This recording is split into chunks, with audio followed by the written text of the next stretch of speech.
یدی مرشدی مولائی مظفر ہے کہاں؟ سچ پوچھو تو ہم لوگ ہیں اس ملک کے معمار، ہم لوگ مسلمان ہیں بھارت کے وفادار۔ حضرت مولانا ولی رحمانی صاحب سے میری بہت ملاقات تھی۔ ناظرین السلام علیکم ورحمۃ اللہ وبرکاتہ۔ میں موجود ہوں خنسا اسلامک اکیڈمی والجامعۃ المجیدیہ بحیرہ دربھنگا کی آفس میں، اور میرے ساتھ ایک بڑی شخصیت عالمی شہرت یافتہ شاعر حسان الہند اکابر کے منظور نظر حضرت قاری احسان محسن صاحب مظفر نگر یو پی ہیں۔ قاری صاحب، سب سے پہلے آپ کا فکر و نظر ٹی وی پر بہت استقبال ہے۔ جزاک اللہ، آپ لوگوں نے موقع دیا اس کے لیے شکریہ۔ قاری صاحب، جو آپ کا نعت پڑھنے کا مشغلہ ہے، تو یہ جذبہ، یہ شوق، یہ کب پیدا ہوا، کیسے پیدا ہوا؟ زمانہ طالب علم میں نعتیں سنتا تھا اور فطری ذوق اس طرف بڑھا، بہت زیادہ سننے لگا۔ سنتے سنتے اللہ تعالیٰ نے کہنے کا ذوق دیا تو کچھ کہنے بھی لگا، اور پھر کہتے کہتے اس کو میں پڑھنے بھی لگا، عوام و خاص میں سناتا تھا۔ نتیجتاً جلسہ جلوس میں مجھے بلایا جانے لگا، مزید ترقی ہوئی تو مشاعروں میں بھی لوگ مجھے بلانے لگے۔ غزل کے مشاعرے بھی بہت سارے میں نے پڑھے، لیکن پھر میرے شیخ حضرت فقیہ الاسلام حضرت مفتی مظفر حسین صاحب نور اللہ مرکزہ کے مشورے پر میں نے یہ غزل کے مشاعرے تو ترک کر دیے، لیکن نعت پاک کی طرف میرا ذوق جاری رہا، اور الحمدللہ اس میں مجھے ایسی پذیرائی اور قبولیت ملی کہ بڑھتا ہی گیا، یہاں تک بڑھتا گیا کہ اللہ جل شانہ نے مجھے بہت سارے ملکوں میں جانے کا موقع بھی۔ کتنے ممالک کا سفر آپ کر چکے ہوں گے اب تک؟ ایک درجن سے زیادہ ممالک کا سفر ہو گیا ہوگا، 15 16 ممالک کا۔ قاری صاحب، یہ بتائیے کہ آپ کے جو اشعار ہیں، ان اشعاروں میں سب سے زیادہ مقبول ہونے والے اشعار کون سے ہیں؟ اب وہ ہمارے ناظرین کو پڑھ کر سنا دیں تو آپ کی عنایت۔ میں نے 2 4 نعتیں کہی ہوں گی، تو اسی دوران حضرت حکیم الاسلام مولانا قاری محمد طیب صاحب نور اللہ مرکزہ کا وصال ہو گیا۔ ان سے مجھے والہانہ عقیدت تھی، میں نے ان پر اشعار کہے۔ وہ میرا کہا ہوا قصیدہ مرثیہ جو میں نے ان کے وفات پر کہا تھا، خوب مقبول ہوا، خصوصاً خواص میں، علماء کرام میں، اور وہ میری پذیرائی کا بہت زیادہ سبب اور ذریعہ بنا۔ اس کے اشعار ہیں، میں سنا دیتا ہوں 2 4 شعر۔ شیخ زمن چلے ہو ہمیں چھوڑ کر کہاں، ہر سمت ظلمتوں کی گھٹائیں ہیں اب آیاں، شیخ زمن چلے ہو ہمیں چھوڑ کر کہاں، اف آج کتنے سالم وسلم اداس ہیں، غمگین اہل علم ہے اعظم اداس ہیں، سب اہل دیوبند مکرم اداس ہیں، جن و ملک اداس ہیں، آدم اداس ہیں، آنسو بہا رہے ہیں، آنسو بہا رہے ہیں زمین اور آسماں، شیخ زمن چلے ہو ہمیں چھوڑ کر کہاں۔ میرے وہ اشعار ہیں جو ابتداً میری قبولیت کا، شہرت کا ذریعہ بنے۔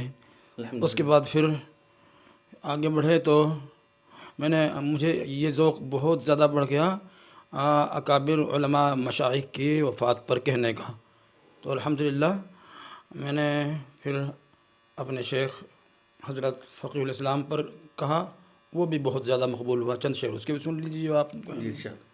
وہ میرا شیخ میری قوم کا رہبر ہے کہاں، میرا محبوب میرا مرشد اکبر ہے کہاں، ایسا ملت میں کوئی ہادی اور رہبر ہے کہاں، سیدی مرشدی مولائی مظفر ہے کہاں، جن کے دیدار سے اللہ کی یاد آتی تھی، روح ایمان کو بھی تازگی مل جاتی تھی، زندگی نور ہدایت سے نکھر جاتی تھی، ان کی ہر بات ہر ایک دل میں اتر جاتی تھی، وہ حکمتوں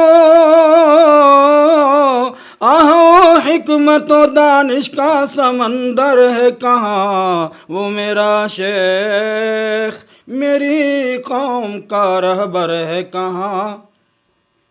اس کے بعد بہرحال یہ ذوق میرا جاری رہا، اور میں نے حضرت قاری صدیق صاحب رحمۃ اللہ علیہ، حضرت مولانا ابوالحسن صاحب علی میاں رحمۃ اللہ علیہ، اور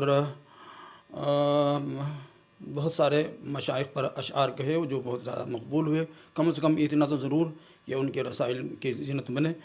اس کے بعد پھر میری ایک بہت معروف نظم ہے جو میں نے ملک پر کہی تھی، وہ حضرت مولانا فدائے ملت حضرت مولانا سید اسد صاحب مدنی قدس سرہ العزیز کے حکم پر میں نے کہی تھی، اللہ نے اسے بھی بہت مقبولیت عطا فرمائی، چند شعر اس کے بھی سنا دیتا ہوں۔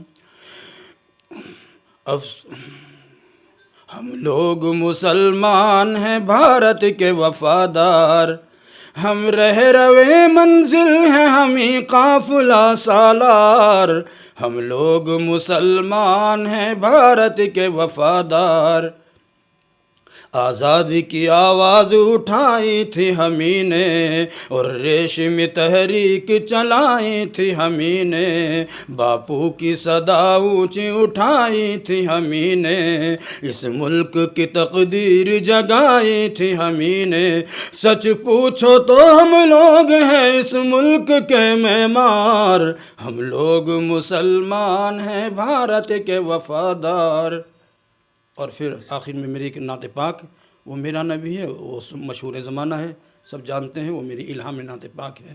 آپ نے رات بھی سنی، میں سمجھتا ہوں اس کا سنا دینا کوئی زیادہ ضروری نہیں ہے، اس وقت جو ہے لمبا وقت ہو جائے گا۔ ایک آخری سوال لے لیتے ہیں۔ ظاہر ہے جس میدان میں آپ ہیں اس میدان میں آنے کی کوشش تمام لوگ کرتے ہیں، نوجوان نسل لکھنے کی کوشش کرتے ہیں، پڑھنے کی کوشش کرتے ہیں نعت نبی، تو پہلے اور اب اس کو آپ کیسے دیکھتے ہیں، اور نئی نسل کو آپ کس طرح کیا پیغام دیں گے، وہ کس طرح نعت پڑھے اور لکھیں؟ نعت پاک لکھنے اور پڑھنے میں سب سے ضروری بات تو یہ ہے کہ اخلاص ہونا چاہیے، صرف للہیت، اللہ کو راضی کرنے کا مقصد ہونا چاہیے، اللہ کے رسول صلی اللہ علیہ وسلم کو خوش کرنے کا مقصد ہونا چاہیے۔ ہم دنیاوی پذیرائی اور معمولی سی واہ پر بہت خوش ہو جاتے ہیں اور سمجھتے ہیں کہ ہم نے جو مقصد تھا پورا ہو گیا، لیکن ہمارا مقصد یہ نہ ہونا چاہیے، بلکہ مقصد یہ ہونا چاہیے اللہ اور اس کے رسول راضی ہوں۔ دوسری یہ کہ اس میں علماء کرام کی توجہ کو بھی دخل حاصل ہے، ان کو ضرور اپنا کلام، ہم کتنے بھی علم والے ہوں مگر ضرور سنا لینا چاہیے، کہ کہیں چونکہ بہت نازک مسئلہ ہے نعت پاک کہنے کا، کہیں ایسا نہ ہو کہ ہماری جو ہے اپنی کوششوں کو شیطانیت کے حوالے نہ لگ جائے اور وہ کہیں ساری محنتیں ہمارے ضائع نہ ہو جائیں عند اللہ، تو اس لیے علماء کرام کو سنا کر ہی اپنی نعتوں کو مستند سمجھنی چاہیے۔ میرا خیال یہ ہے، یہی مشورہ ہے، اور میں اس پر مکمل طور سے گامزن رہا، میں نے کبھی کوئی نعت بغیر کسی اچھے عالم دین کو سنائے بغیر منظر عام پر پیش نہیں کی۔ جزاک اللہ۔ ایک سوال اور یاد آ رہا ہے، اس کے بعد اپنی باتوں کو ختم کریں گے، کہ ظاہر ہے آپ تو دیکھ نہیں سکتے ہیں مگر سن سکتے ہیں ضرور، تو یہاں ایک بڑی تنظیم، بلکہ سمجھانے کے لیے تنظیم کہتے ہیں مگر وہ اسلامی نظام ہے، امارت شرعیہ بہار اڑیسہ جھارکھنڈ مغربی بنگال، اس کا ہیڈ کوارٹر پٹنہ میں، ابھی حضرت امیر شریعت مولانا احمد ولی فیصل رحمانی صاحب ہیں، ان کے کاموں کو آپ سنتے ہوں گے، تو اس پر آپ کے کیا تاثرات ہیں؟ امارت شریعہ ایک غیر معمولی مقبول تنظیم ہے جسے اللہ جل شانہ نے مقبولیت بھی عطا فرمائی، اور ان کے جو رہنما ہیں وہ جو ہے شروع سے ہی اللہ تعالیٰ نے ان کو خدمت خلق کے لیے قبول کیا ہے۔ حضرت شیخ مولانا منت اللہ رحمانی سے لے کر حضرت ولی رحمانی، اور پھر آج ان کے بیٹے نوجوان عالم دین جس جافشانی کے ساتھ سرگرم عمل ہیں خدمت قوم کے لیے اپنے آپ کو پیش کرتے ہیں، وہ ناقابل فراموش خدمت ہے۔ بس اتنا ہی کہہ دینا سمجھتا ہوں کافی ہے۔ حضرت مولانا ولی رحمانی صاحب سے میری بہت ملاقات تھی، اور الحمدللہ انہوں نے مجھے میرے اشعار پر بڑی داد و تحسین سے نوازا۔ آپ نے مولانا ولی رحمانی صاحب کی بات کہی، اب ظاہر ہے ان کی بات جب آئی تو ایک بات اور سوال ایک بن گیا، ان کے ساتھ آپ کا رہنا ہوا، تو ان سے ملاقات کے دوران کوئی واقعات جو آپ بتانا چاہیں گے؟ حضرت مولانا ولی رحمانی صاحب بہت بے باک اور بہت حق گو عالم علماء کرام میں سے ایک ہیں۔ ان کی بہت ساری باتیں ہم نے سنی ہیں، وہ سب باتیں یہ بھی ضروری نہیں ہے کہ ہم اس کو منظر عام پر لائیں، لیکن یہ ہے کہ انہوں نے کبھی بھی حق گوئی میں کوئی سمجھوتا نہیں کیا ہے۔ جزاک اللہ، بہت بہت شکریہ۔ آپ نے دیکھا قاری صاحب اپنی کامیابی کے سفر کو کس طرح بیان کر رہے تھے، بتا رہے تھے۔ کیمرہ مین محمد شاہد سنگارپوری، مبشر الحق رحمانی کے ساتھ شاہد رحمانی، بحیرہ، دربھنگا، بہار۔